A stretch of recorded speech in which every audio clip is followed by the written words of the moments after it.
Maravilha, Deus é bom. Bom dia, gente, graça e paz. Semana passada nós falamos um pouco sobre o Espírito Santo, na verdade, a pessoa do Espírito Santo, de como a vida cristã faz toda a diferença quando nós estamos cheios do Espírito Santo, não é verdade? Hoje eu quero continuar compartilhando com vocês dentro desse tema. E o tema que eu propus aqui hoje é a semente da vida cheia do Espírito Santo. Existe algo que, quando nós depositamos literalmente essa semente dentro do nosso coração, com certeza teremos uma colheita do Espírito. A gente sabe que se a gente plantar uma semente específica de um fruto, a gente espera que aquele fruto nasça, certo? Se você plantar uma semente, não sei, de jabuticaba, aí, uma árvore, uma muda, você espera que nasça o quê? Jabuticaba, não é verdade? Você não espera, você não cria, começa a semear ali laranja e espera colher outra fruta. A vida cristã e toda a nossa vida também tem exatamente a mesma relação. Aquilo que nós plantamos, nós colhemos. Essa é uma regra que não atinge só nós cristãos, na verdade, atinge também as pessoas que não são cristãs.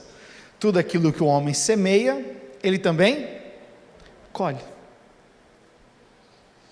Isso parece simples demais, mas é muitas vezes um dos princípios que a gente mais esquece na vida cristã. Porque cada palavra que nós dizemos são sementes. Você pode repetir isso comigo? As minhas palavras são sementes. As minhas atitudes são sementes.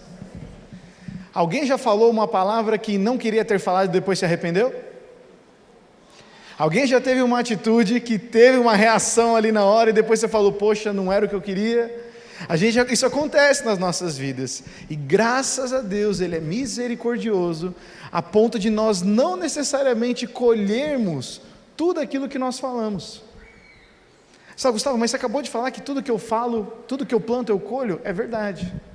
Só que Deus, na sua infinita misericórdia e amor, muitas vezes nos ajuda e nos traz a consciência mediante o Espírito Santo, onde a gente pode errar, mas a gente pode pedir perdão. Pode fazer o que? Pedir? Perdão. Então eu tive uma atitude errada, falei uma palavra que saiu mais áspera no momento errado, não consigo controlar, não consigo voltar atrás, mas eu posso pedir perdão. O perdão é intrínseco, é característica de uma pessoa, de um homem, de uma mulher cheia do Espírito Santo. Uma pessoa que conheceu Jesus e não consegue perdoar, muitas vezes tem um negócio chamado coração endurecido.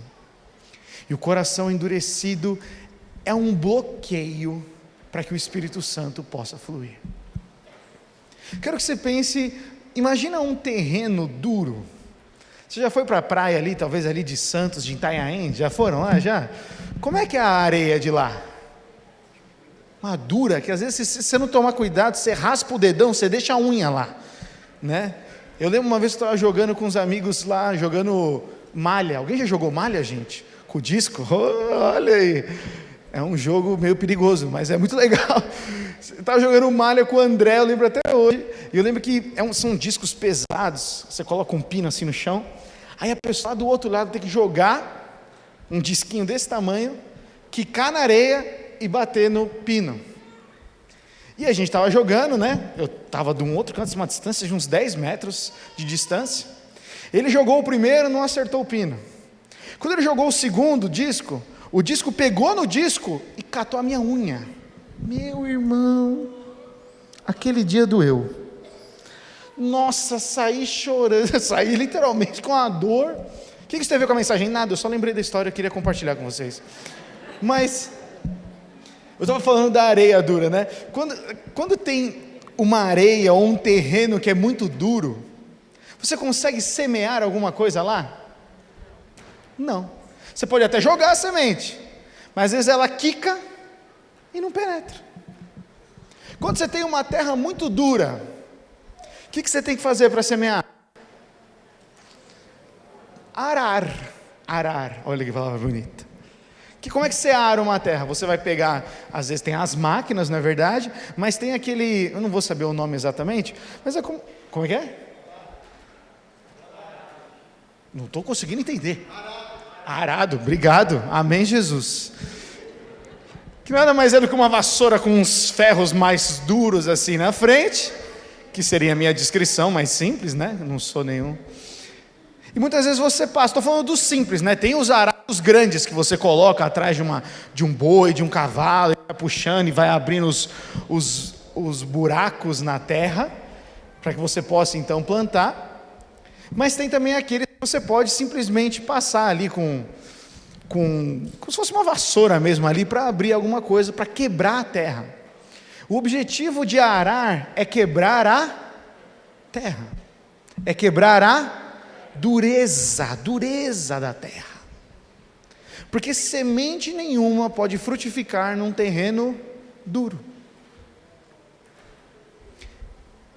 Posto isso, eu queria ver com vocês um texto que fala sobre como nós podemos arar a terra do nosso coração, para que sejam plantadas sementes que nos aproximem de uma vida cheia do Espírito. Faz sentido, gente? Porque às vezes o nosso coração fica endurecido. Eu não posso dizer se o seu coração hoje está endurecido ou não, se falta perdão, se tem mágoas. Eu posso dizer somente do meu coração, porque somente nós sabemos o que está acontecendo dentro de nós.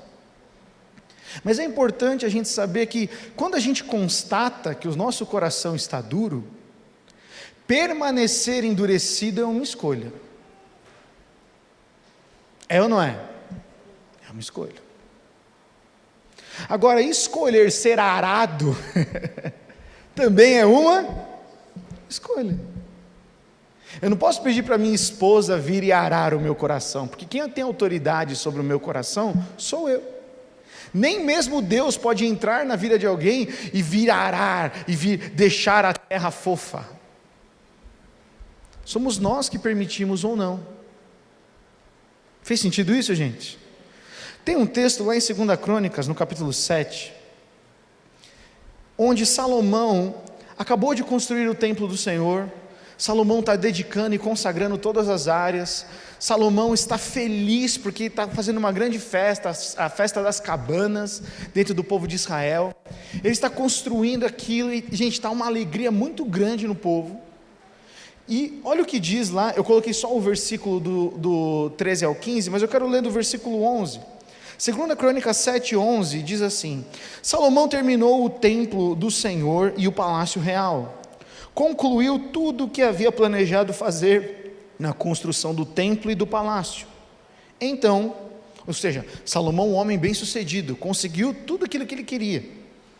Então, certa noite, o Senhor lhe apareceu e disse: ouvi sua oração e escolhi este templo como lugar para se fazer sacrifícios.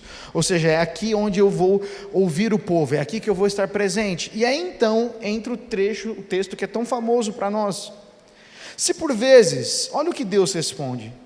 Agora, Salomão, se por vezes eu fechar o céu para que não chova, ou ordenar que o gafanhoto devore suas colheitas, ou enviar pragas entre o meu povo. Nossa, Deus faz isso? Deus está falando, se isso acontecer, por causa da dureza do coração, por causa da desobediência, Deus fala, se o meu povo, que se chama pelo meu nome, humilhar-se e orar, buscar a minha presença e afastar-se de seus maus caminhos, eu os ouvirei dos céus, perdoarei os seus pecados e restaurarei a sua terra. Olharei e ouvirei atentamente cada oração feita neste lugar. Por uma leitura mais desatenta, parece que Deus vai punir as pessoas, mas Deus não está dizendo isso. Deus está dizendo, se vier a acontecer que os céus se fechem, e eu permitir, se vier ter fome, e eu permitir, o Senhor falando, se acontecer coisas que vocês estão sofrendo, e vocês não entendem, mas eu permito, Não tentem sair resolvendo as coisas do seu jeito. Se acontecer estas coisas, falta, fome, se acontecer coisas que fogem do seu controle, não seja tentado a resolver do seu jeito. Deus já dá a letra aqui, ó. Se o meu povo, que se chama pelo meu nome, humilhar-se, orar, buscar a minha presença e afastar os seus maus caminhos, eu ouvirei dos céus, perdoarei os seus pecados e sararei a sua terra. Porque, gente, isso aqui desmistifica a história de que Deus sai punindo as pessoas. Deus não pune as pessoas. Porque Deus está falando, se vier um momento de tribulação sobre a sua vida, que eu, o Senhor, permita, não que eu crie, mas que eu permita que aconteça, eu já te dei a saída. Amém, gente? Onde que isso se comprova na Bíblia? Lá no texto, o apóstolo Paulo nos ensina e fala que o Senhor, toda vez que vem uma provação, o Senhor já nos deu o escape. Quando a gente está lendo a Bíblia, a gente chega numa conclusão, a gente tem que olhar o resto da Bíblia para ver se a Bíblia concorda com isso que nós chegamos. Então Deus não é mau, e Deus não está falando, olha, eu vou colocar vocês em situações difíceis, para que então vocês se humilhem, para que então vocês orem, para que então, não, Deus está falando assim, quando acontecerem essas situações, porque vão acontecer por causa do pecado, da dureza do coração do homem, da natureza do homem, da ganância do homem, quando essas coisas acontecerem e te cercarem, eu já te dei a saída, se humilhem e orem, busquem a minha face, eu não só vou perdoar os pecados de vocês, como eu vou sarar e vou restaurar onde você está. Gustavo, o que isso tem a ver com semente? Muitas vezes, nós não costumamos plantar sementes de oração. Vou repetir. Muitas vezes nós não plantamos e semeamos sementes de oração.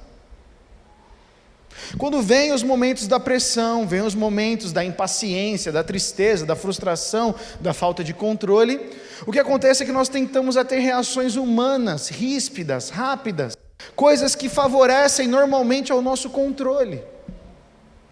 Quando o Senhor deixou bem claro, quando algo chegar a vocês, você percebe que Salomão está feliz, gente? Salomão acabou de construir o templo. Salomão está bem sucedido, e aí Deus adverte, Salomão, vão vir dias, onde não vai estar toda essa bonança, não vai estar toda essa alegria, mas eu já estou te dando a letra, ore, peça perdão, se arrependa, e eu vou agir a seu favor.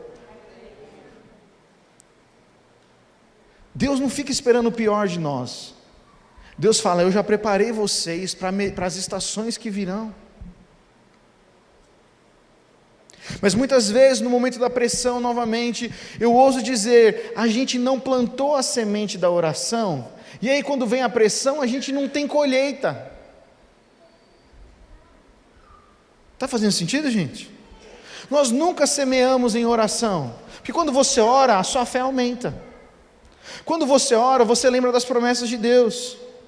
Quando você ora, mesmo que você está com o espírito abatido, é derramado sobre nós olhos de alegria, como diz a palavra.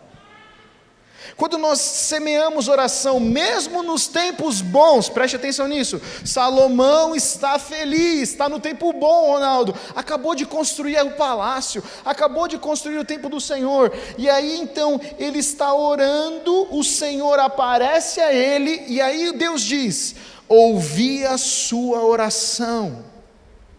Percebe que essa palavra veio em resposta a uma oração.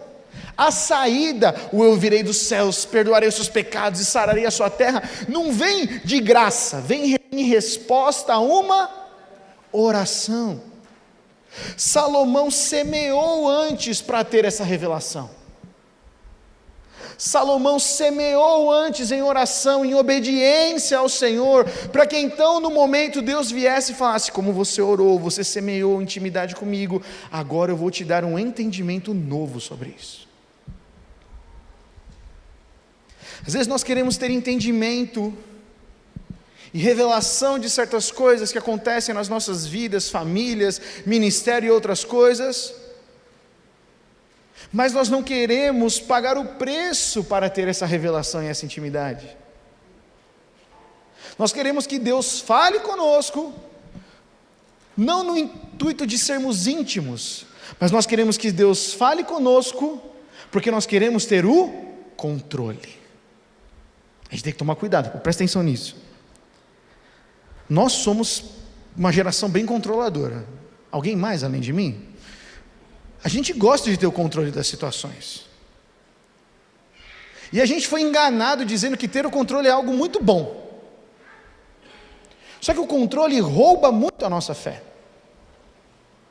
Quando nós, diante de uma situação que acontece, que sai do nosso controle, nós tentamos tomar o controle novamente, nós corremos um risco muito grande de não discernir e aprender com o que Deus quer nos ensinar.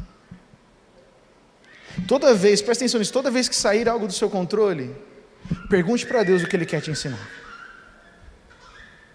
Saiu do controle, para tudo e fala: Senhor, o Senhor é o meu Pai, o Senhor me ama, o Senhor não quer que eu sofra, o Senhor não está me punindo, mas me explica, Senhor, por que está acontecendo isso? Só que só consegue ter essa atitude quem semeou em oração, porque quem nunca ora no momento bom, no momento ruim sai desesperado. Vou fazer 21 dias de oração para ver se Deus responde o problema, mas aí é para resolver o problema, não é para intimidade. A gente ora às vezes para ter mais controle e não para entregar. Oração é feito para entregar e ouvir. Vida de oração não é feita para a gente ter mais controle. Essa é uma diferença muito grande. Nós estamos dispostos a ter uma vida de oração que semeia no momento bom, que quando está tudo bem a gente semeia em oração, a gente intercede pelas pessoas, para que quando venha o dia mau, porque o dia mau virá, Jesus deixou isso muito claro para nós, a gente possa permanecer. Entenda uma coisa, eu não sou contra orar nos momentos difíceis. Deus não fica, só vai aparecer agora, né? Deus não fica fazendo isso. Só que a nossa maturidade diante de um problema muda se nós semeamos em oração no dia bom. Se no tempo bom nós semeamos em oração, quando vier o dia mau, a oração não é algo estranho, é só a continuidade de algo que já existia. Salomão tem essa revelação do Senhor de como escapar de um momento difícil, porque primeiro ele tinha uma vida de oração. E essa oração, meus amigos, é a semente que faz crescer a intimidade e a vida no Espírito.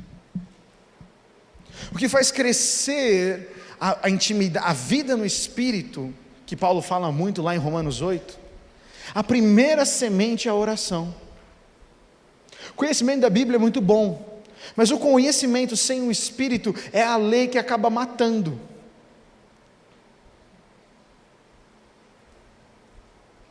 Quando nós temos só o Espírito, e só buscamos grandes direções e revelações de Deus, às vezes nós estamos mais buscando controle do que a própria voz de Deus. A gente vai até uma pessoa e fala: eu preciso de uma direção de Deus. Edson, me dá uma direção de Deus. Você é um homem que ouve a Deus, você é um homem de oração, então fala para mim o que Deus quer dizer. Às vezes eu estou indo atrás dele para ter uma direção, para eu ter o controle, não porque eu realmente estou interessado naquilo que Deus quer falar comigo. Faz sentido isso, gente? Eu já fiz isso muitas vezes. Eu já fui orar até o Senhor, eu já busquei ao Senhor, porque eu queria uma resposta para eu voltar a ter o controle, para eu voltar a me sentir bem, sendo que a vida de oração é sobre intimidade, não é sobre eu me sentir bem. Gustavo, como é que você sabe disso? Porque muitas vezes nos Salmos, os salmistas falam de emoções profundas deles, e muitas dessas emoções são tristes, rasgam o coração, desanimados, meus inimigos me perseguem, eu não tenho saída, eu não sei para onde vou. Tem vários salmos que você termina de ler e você fala: mas cadê o aleluia, glória a Deus? Cadê a vitória? Algumas vezes não tem, porque a oração, sabe o que ela faz? Ela começa a quebrantar o terreno. Às vezes, a única maneira de quebrar aquele terreno da dureza do nosso coração, como eu falei no começo, é através das lágrimas e do choro da oração. Não é só de vitória que a gente vive, mas a gente vive de relacionamento com Deus. Por isso que a Bíblia fala, aqueles que semeiam com lágrimas, colherão com o que, gente? Com júbilo, com alegria. Mas o semear é com lágrimas. Se você pegar um terreno muito duro e jogar água, ele começa a quebrar, não começa? Esfarela. E aí então pode ser que a semente caindo ali cresça e frutifique. Às vezes nós queremos receber grandes coisas da parte de Deus, mas Deus ele não chega entregando coisas gigantescas. Deus sempre começa com uma semente. Gustavo, como é que isso é verdade? Deus, quando envia Jesus como um bebê. Não podia ter enviado Jesus como um anjo todo-poderoso? Não poderia? Raio, quebra, pô, destrói o templo, rasga o véu, Jesus, um super-herói. Não, ele enviou como um bebê. Tem que crer, tem que perseverar. Aquela criança pode vir algo bom de Nazaré? Todas aquelas pessoas que tiveram contato de Jesus foram provadas se eles realmente criam de que aquele bebê, nascido numa estrebaria, realmente era o Filho de Deus.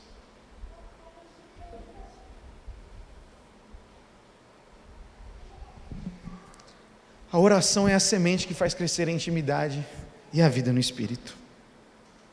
O único caminho para desfrutar da presença de Deus é uma vida de oração. O que Jesus ensinou aos seus discípulos? A orar.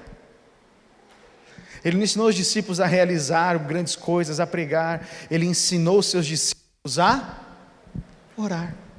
Porque Jesus sabia que a única coisa que quebranta o coração de um homem é a oração. A única coisa que quebranta a dureza do coração de um homem e de uma mulher é a oração. Então quando você, esposa, tem o seu marido com o coração duro, você pode orar por ele. Marido, se a sua esposa tem um coração duro, você pode orar por ela.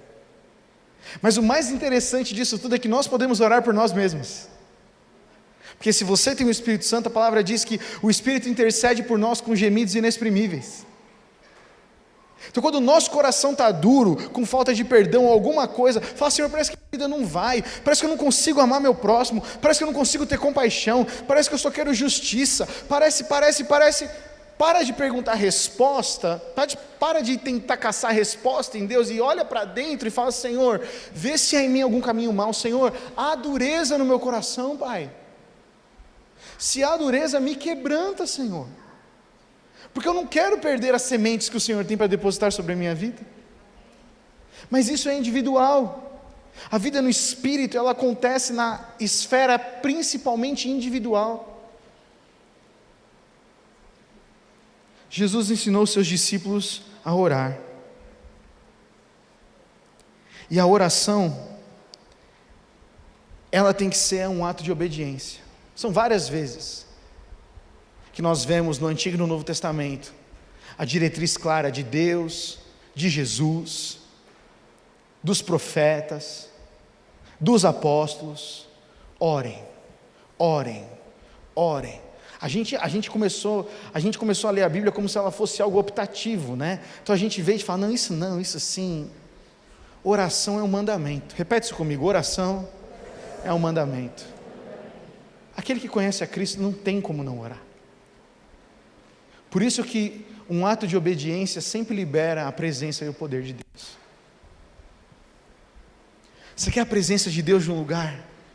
Você quer que o poder de Deus se manifeste num lugar? A primeira semente é um ato de obediência, e muitas vezes esse ato de obediência é a oração. Um ato de obediência destrava as coisas, gente. Destrava. Mas eu não entendo. Obediência não é um ato de entendimento, obediência é um ato de obediência.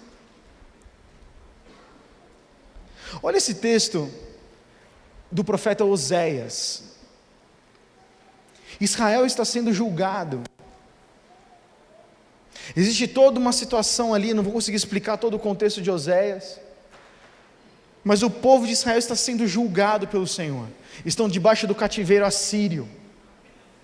E o texto de Oséias 10 é só paulada. E aí, no meio de um julgamento que o Senhor está entregando, no meio de um juízo que o Senhor está entregando, porque Deus ele é justo, nós não podemos nos esquecer, Deus é justo de acordo com a sua bondade. Deus não é justo para fazer vingança, que nós entendemos. Deus é justo para realizar a sua vontade. Ele é justo para realizar a vontade dele. E então, no meio desse juízo, Deus fala para o profeta Oséias: eu disse, plantem boas sementes de justiça e terão uma colheita de amor. Arem o solo endurecido de seu coração, pois é hora de buscar ao Senhor, para que Ele venha e faça chover justiça sobre vocês. No meio de um juízo, no meio de um povo que está no cativeiro assírio, no meio do momento que o povo está pressionado, no meio do momento onde, gente, Oséias, Deus está trazendo juízo, está falando, vocês líderes, vocês se enriqueceram, por isso se tornaram idólatras, vocês enganam as pessoas, é só juízo. No meio do juízo, Deus vem, novamente, você vê, e vem e fala assim, plantem boas sementes. Você percebe que Deus sempre dá a saída para o seu povo? Senhor, eu estou colhendo fruto de uma palavra errada. Estou colhendo os frutos de uma atitude errada que eu tive. Estou colhendo os frutos. Não está fácil. Mas olha o que diz. Então, no meio de um tratar do Senhor, como Deus está fazendo com o povo lá em Oséias, eu e você podemos fazer isso. Nós podemos plantar boas sementes de justiça e teremos uma colheita de amor. Olha o que diz o texto: arem o solo endurecido do seu coração, pois é hora de buscar ao Senhor. A hora de buscar o Senhor não é só no momento bom, a hora de buscar o Senhor é muitas vezes quando a gente está colhendo um fruto amargo das nossas decisões. Às vezes a gente está colhendo um fruto amargo de uma palavra lançada, de uma atitude errada, e aí a gente fica, estou comendo pão que o diabo amassou.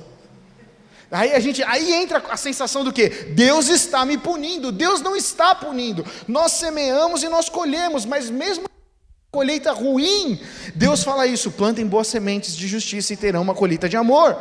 Mesmo que vocês estejam colhendo atitudes que vocês não plantaram, que está difícil, situações que fugiram do seu controle, arem o solo endurecido do seu coração, pois é hora de buscar ao Senhor.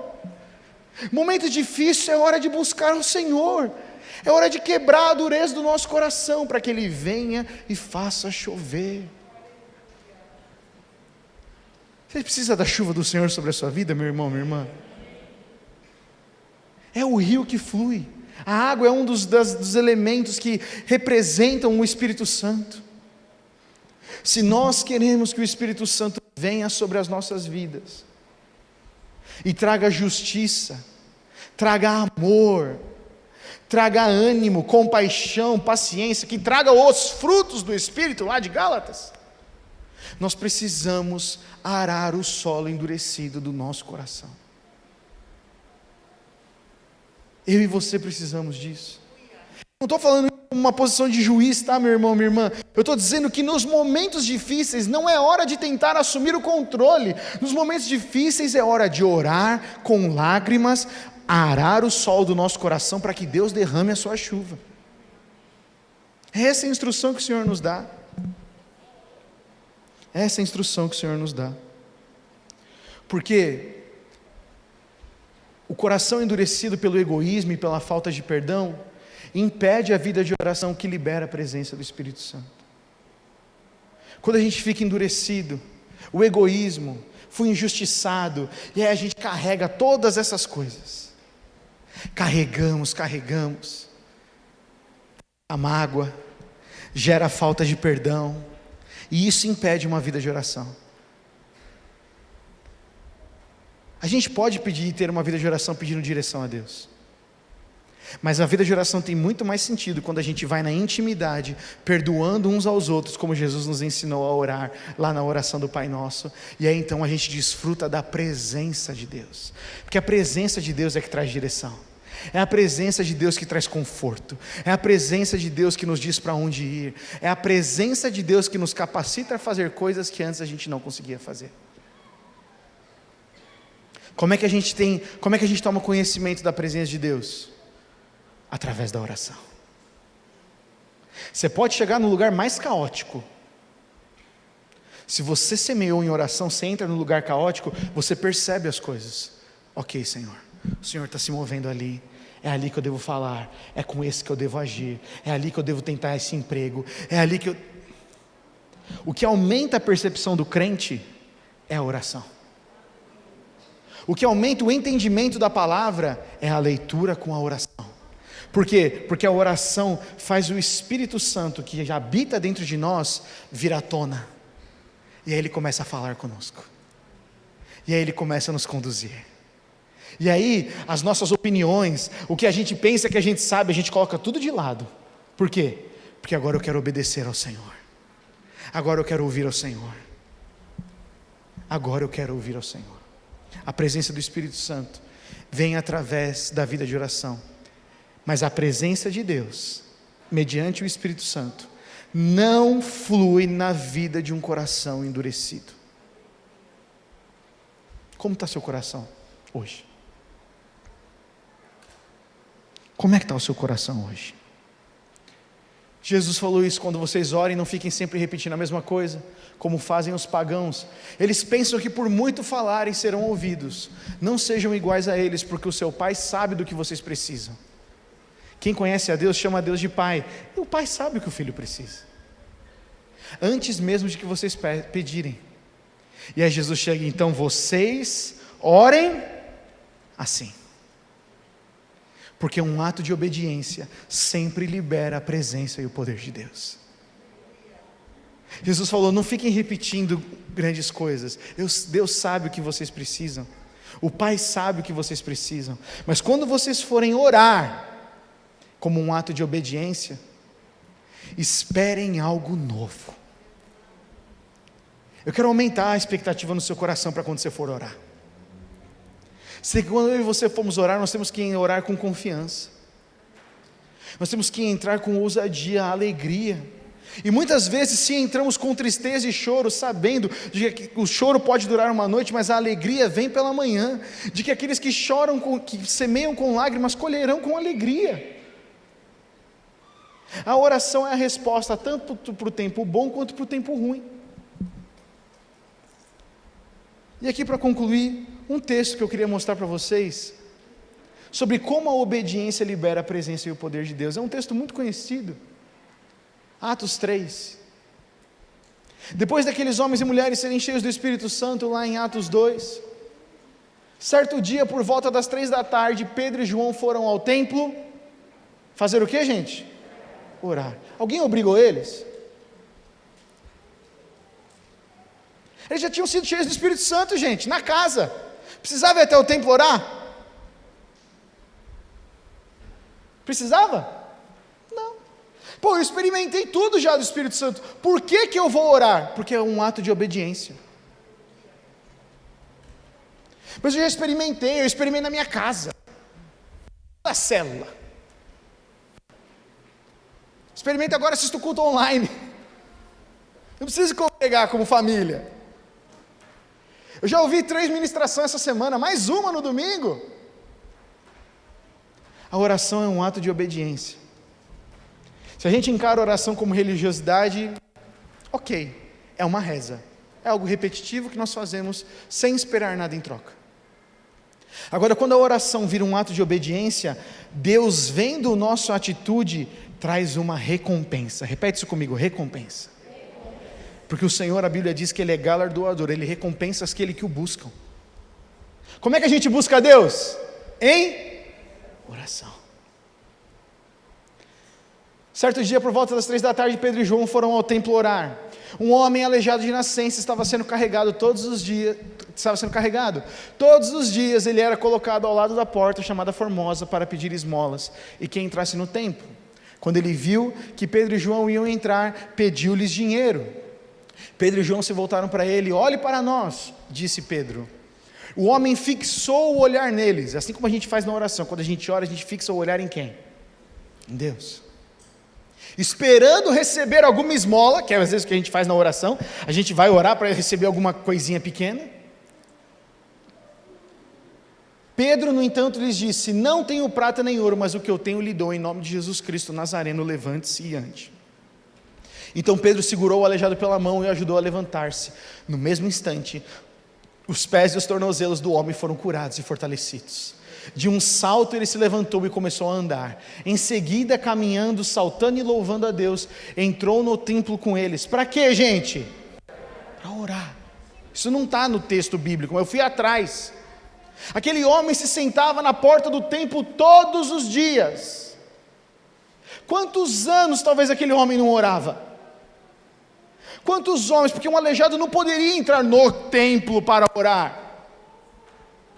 Mas quando Pedro e João estão indo orar, a presença manifesta do Espírito Santo traz cura para aquele homem.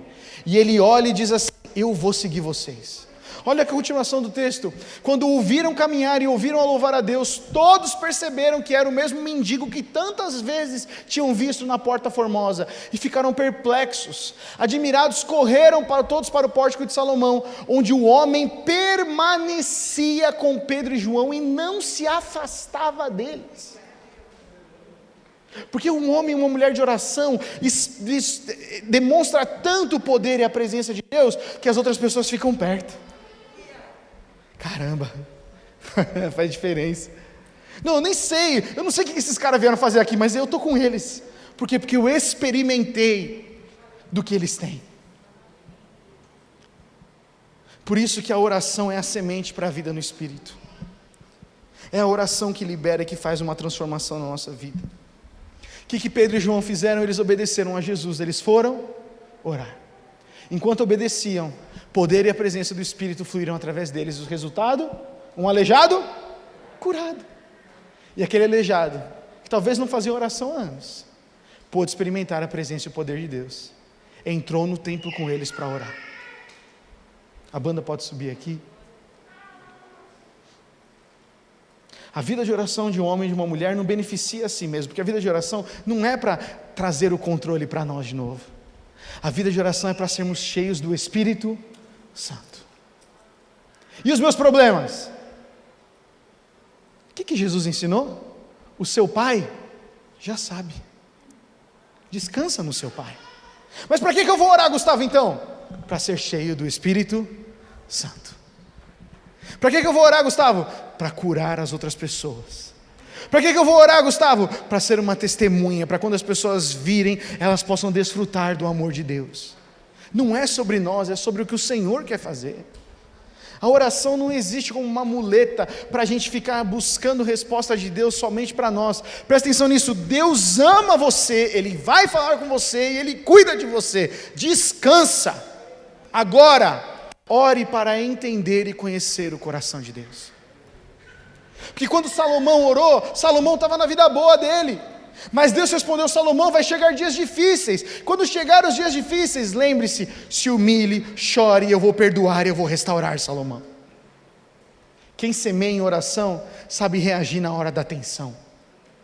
Quem semeia em oração, pode olhar para a situação difícil e falar: eu sei quem tenho crido, também sei que Ele é poderoso para fazer infinitamente mais daquilo que eu peço, daquilo que pedimos ou pensamos, de acordo com o seu poder que opera em nós.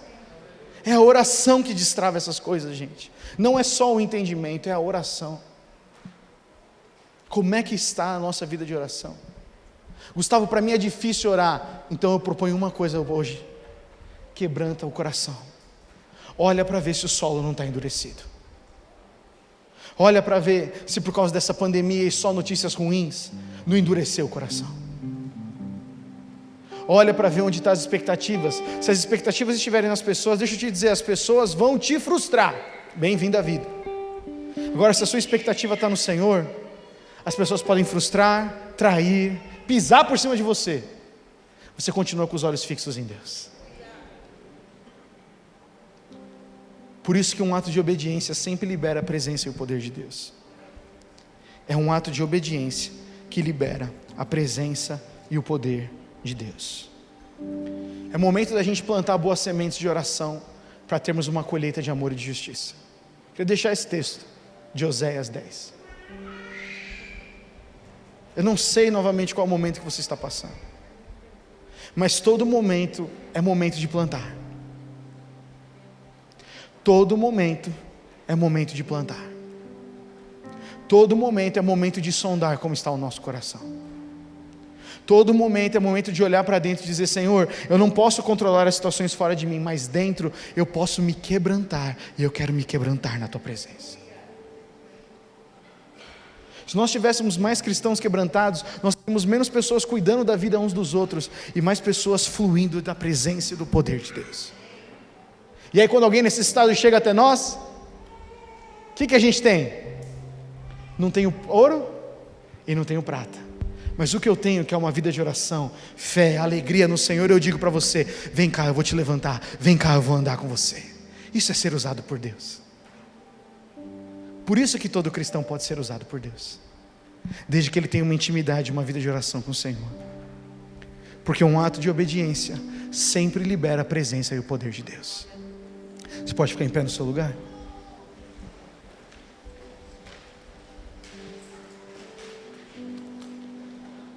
Você pode repetir essa frase comigo? Um ato de obediência sempre libera a presença e o poder de Deus. Porque a vida no Espírito é uma vida de presença de Deus e de poder. Poder não é descontrole. O poder de Deus sempre age para abençoar e edificar outras pessoas. Sempre. O Espírito Santo nunca vai contra a palavra de Deus. O Espírito Santo sempre encoraja, exorta e edifica. O Espírito Santo sempre nos leva a amar e ter mais compaixão. O Espírito Santo nos transforma. Você quer viver essa vida cheia do Espírito Santo? Porque eu quero. Eu não sei quanto tempo você está na igreja. Eu queria dizer que não é normal, mas infelizmente na nossa cultura, por causa deste mundo de pressões, a gente vira crente e depois a gente endurece. Eu já tive meu coração tantas vezes endurecido pela ofensa, pela marca, pela frustração, mas eu aprendi que eu, Gustavo, determino quanto tempo o meu coração vai permanecer duro. Porque eu posso pedir ajuda, eu posso às vezes ir num médico, eu posso confessar um pecado, eu posso jejuar e orar com alguém, eu posso abrir o meu coração, mas essa responsabilidade e autoridade está na minha mão. O que eu vou fazer? Vou reclamar? A vida está difícil. Mas é a situação. Mas é a falta de. Sempre vai ter momentos bons ou ruins. O que nós fazemos agora é o que faz a diferença. O que nós vamos semear? Semear dúvida, tristeza, comparação, ou nós vamos semear a oração? Porque essa oração semeada colhe. Eu lembro do texto de Daniel, eu abri ontem o Mag com esse texto. Daniel está orando, clamando. Depois que Daniel tem uma revelação do Senhor, ele começa a orar, começa a pedir perdão a Deus, e Daniel está quebrantado, e aí vem um anjo do Senhor, o anjo Gabriel aparece para Daniel e diz: Daniel, eu vou te trazer entendimento sobre tudo isso que você está passando, porque as suas orações chegaram até o trono de Deus. Não foi a sua vida perfeita, Daniel, foram as suas orações. Nós precisamos ser uma igreja que ora, porque quando a gente responde em obediência, sempre nós desfrutamos da presença e do poder de Deus. Por isso eu quero fazer 2 orações bem simples. A primeira oração é: Senhor, como é que está o nosso coração? Por isso, coloque a sua mão no seu coração. Não é uma oração longa, nem uma oração complicada. É uma oração simples: Senhor, se o meu coração está duro, eu te dou liberdade para o Senhor arar o meu coração. Uma forma de arar o coração muitas vezes é o arrependimento, porque o arrependimento faz a gente entender que a gente estava num caminho errado, que volta atrás e diz: Senhor, eu quero voltar atrás nisso, eu me arrependo. Quebranta o meu coração, quebra a dureza do meu coração, quebra o pré-julgamento que eu tenho, quebra essa ofensa. Eu me arrependo de guardar essas coisas no meu coração. Então, se você precisa se arrepender, diga isso aí no seu lugar: Pai, eu arrependo. Feche seus olhos e diga isso: Pai, eu me arrependo, Senhor Jesus. A melhor maneira de arar o terreno duro é o arrependimento. Senhor, eu me arrependo de pensar mal, de guardar rancor, de não perdoar, de não te obedecer, de te obedecer parcialmente. Senhor, eu me arrependo, Pai. Eu me arrependo, Senhor, porque eu quero que as sementes que o Senhor tem para a minha vida, para a minha família, para o meu trabalho, sejam depositadas em mim, para que eu transborde, seja sal e luz, Pai. Quebranta o nosso coração, Senhor Jesus. Quebra a dureza do nosso coração. Nós sabemos que precisamos pedir ajuda, nós sabemos que a solidão é um caminho horrível. Nos perdoa por permanecer na solidão, nos perdoa por fugir dos vínculos de relacionamento que o Senhor Jesus nos ensinou. Nos perdoa por não obedecermos o mandamento de amar ao Senhor sobre todas as coisas. Nos perdoa por muitas vezes não obedecermos o mandamento de confessar os nossos pecados uns aos outros para sermos curados. Senhor Jesus, nos perdoa porque muitas vezes na nossa dureza e na nossa autojustiça a gente pensa que a gente é melhor que Deus e a gente quer vingança e justiça sobre as outras pessoas. Nos perdoa porque somos difíceis de ter compaixão e queremos mais vingança. Nos perdoa porque muitas vezes somos tão egoístas, a gente pensa antes ele do que eu, e isso endurece o nosso coração, Pai. Quebranta o nosso coração, Senhor.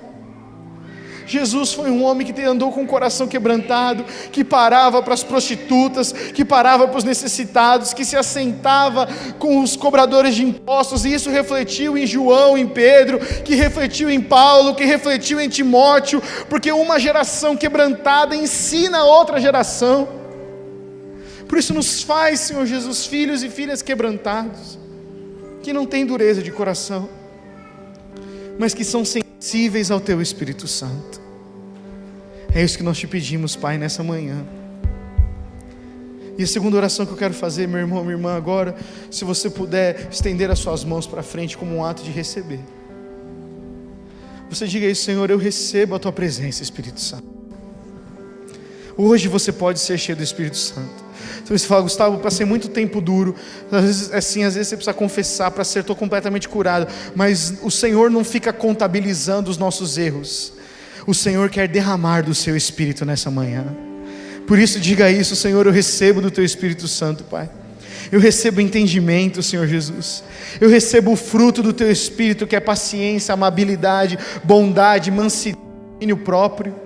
Eu recebo compreensão das coisas que estão acontecendo. Declara isso, meu irmão, minha irmã. Eu não sei o que você precisa receber, mas diga isso em concordância com a palavra, aquilo que o Senhor já liberou. Senhor, eu recebo amor, Pai. Eu recebo compreensão, eu recebo entendimento, eu recebo revelação, eu recebo paz, Pai. Eu recebo, Senhor Jesus, capacidade de andar a segunda milha. Eu recebo, Senhor Jesus, paciência para poder amar os meus filhos. Eu recebo, Senhor Jesus, o ministério da reconciliação para não desistir do meu casamento. Eu recebo, Senhor Jesus, uma compaixão sobrenatural para amar o meu inimigo. Senhor Jesus, eu recebo, porque quando o Teu Espírito Santo vem, é liberado o Teu poder e a Tua presença. Por isso nos capacita, Senhor. Nós recebemos nessa manhã a capacidade e o desejo de orar e interceder, Senhor. Nos levanta como uma igreja que ora, Pai. Nos levanta como uma igreja que intercede, porque essa é a semente do avivamento. Essa é a semente do Teu Santo Espírito. Essa é a semente, Pai, que destrava as coisas para que a gente possa viver a verdadeira vida no Espírito, Pai. No nome de Jesus, Senhor. No nome de Jesus. Amém. Esse mesmo Espírito, para nós encerrarmos aqui adorando, vamos orar pelos pedidos de oração, meu irmão, minha irmã. Agora é a hora da gente botar